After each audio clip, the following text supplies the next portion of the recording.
Voilà, donc on a vu l'onglet paye, on passe tout de suite à l'onglet congé en dessous. Alors là, il n'y aura pas grand chose à faire, puisque ça se génère automatiquement ici.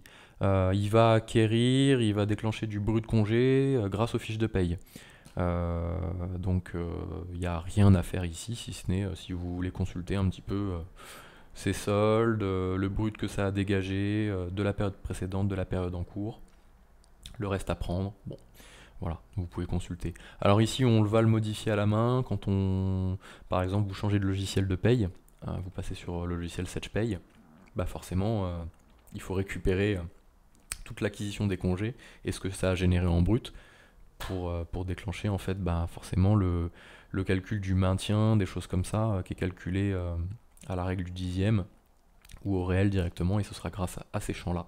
Donc surtout pas l'oublier, hein. Si vous changez de logiciel et que vous recréez à la main toutes vos fiches de personnel, reprenez bien tout leur historique de congé, pour que le calcul derrière se fasse bien. Voilà l'onglet congé, et du coup on arrive à peu près à la moitié là, de la fiche de personnel. Ce sont les onglets les plus importants, même si ceux d'en dessous le sont aussi. Mais si vous ne renseignez pas les onglets du dessous, vous pouvez quand même faire vos payes. A l'inverse, il faut bien renseigner tous ces onglets-là pour pouvoir faire vos payes.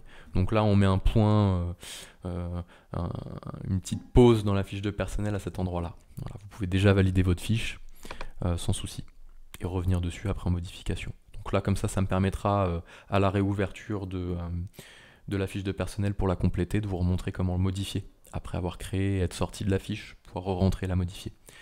Voilà, on voit ça tout de suite après.